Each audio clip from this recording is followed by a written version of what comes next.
You know what it is? I love it. The presence of God is terrible. You know, it's something that it's dreadful. And it's not because God is a bruiser, and it's not because God is so scary in a, like, he's got a huge axe type of way, or some unworthy picture of God as some horrible judge and warrior or whatever. That's not what makes it terrifying and dreadful. It's so terrifying and dreadful because it's so disarming. It's so embarrassing. It's so scandalous. It's so loving in a disarming type of way. And it's so wonderful it's beyond words, so I can't really talk about it. It's wonderful but terrible and dreadful. It's purifying. It's purifying in the sense that all the distraction and drunkenness that we are so attached to is gone. You know, all the false egos, all the false selves we talked about yesterday cannot live in this presence. You with me? And that's what makes it so hard, right? And that's what makes us want to flinch when we watch it. And I'd also say, it's also really beautiful. I had this really weird reaction the other day that, my wife and I are watching Sherlock, the BBC series. I've got one person acknowledging that they know what this is. There are times when that series is so awesome, I turn away from the screen. I'm like, this is too awesome, I can't take it. Just because it's so creative at different moments, I'm just turning away from the screen. And this is our reaction to God in a sense. It's just except God, that's a very small reaction. Small, microcosm. I'll also tell this other story that I think the other Symbolos people have heard, is that one year we were doing our newsletters, and it's just a bad job. It's just all day long, creasing paper, licking envelopes, just 2 hours of that work's not so bad, but 8 hours and half the next day is really bad, right? So everybody's up there plugging away.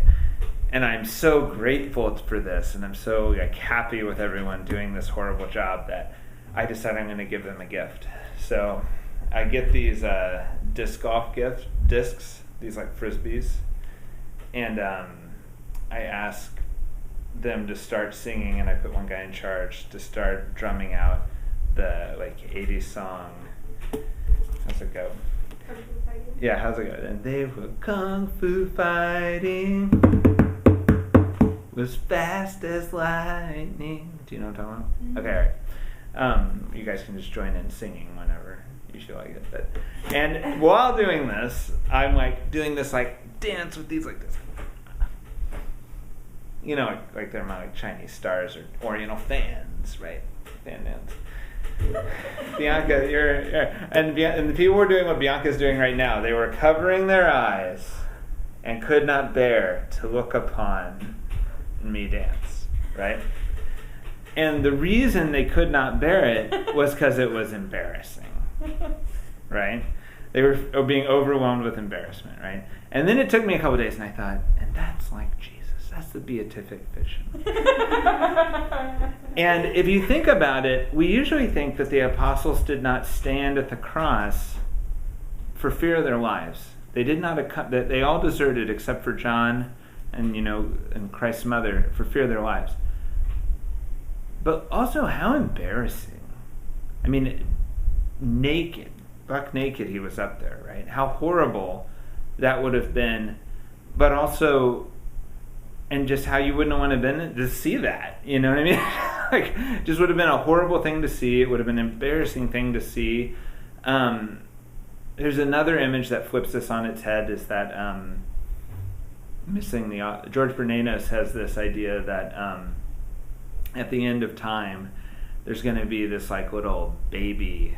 God's going to be as if he were an infant, because he's going to be so innocent and so perfect and so wonderful, but he's going to be like he's a little infant, and that at the judgment seat, and you're going to be up there saying, well, I did this because so-and-so did it, or Eve gave me the apple, it's her fault. And the baby's just going to go, like, really? Just like a terrible, innocent look, and it's going to be like embarrassing, not just embarrassing for us, but just embarrassing to be in the presence of such purity and innocence. That's going to be like cutting like a knife, So anyway, that's my other image for why we're hiding in the bushes. So it takes like a lot of bravery to get out of this bushes, bravery to be embarrassed, bravery to give up these false selves, bravery to maybe learn that you've never known how to love a single day in your life and you've been lying to yourself. This is just hard, right?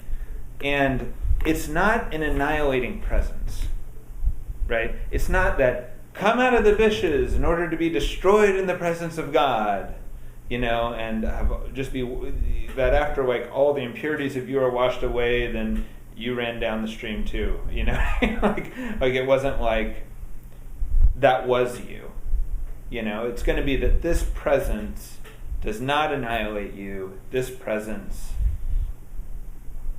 I don't know if recreates the right word or what, but it also, what'd you say? Maybe makes you, like you have to give up everything false about yourself, so it makes you more the real you. Makes you more the real you. Okay, yep, that's right.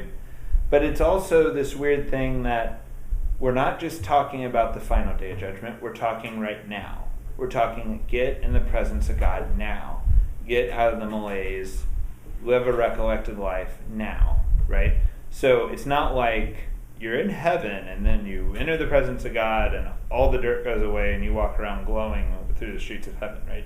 It's now, right? And now what you're being asked to do, which is humiliating, I guess, and weird, you're being asked to have a house guest in you, in your mind, in your subconscious, in your everything. The Holy Spirit's supposed to be moving in there and totally like moving furniture and making himself comfortable, right? This is a weird idea, and that this is how your perfection's going to come. It's like you took a job you couldn't handle. The way you're going to handle it is by God cooperating with you. You accepting this God inside of you and becoming perfect through that. We need to work on our natural virtue. We need to work on our free will so we can transcend these disordered passions.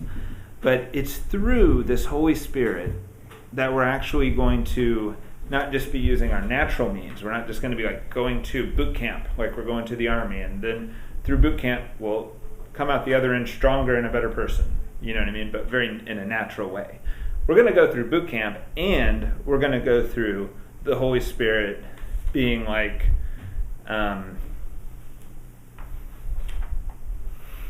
it's like your brother who moves into your apartment and won't leave, and he's eating all your food, and he's sleeping on your couch, and he's just like inside, and he's going to make a wreck of things in there, right? And you're going to hate it, and you're going to be like micromanaging, and it's not going to work.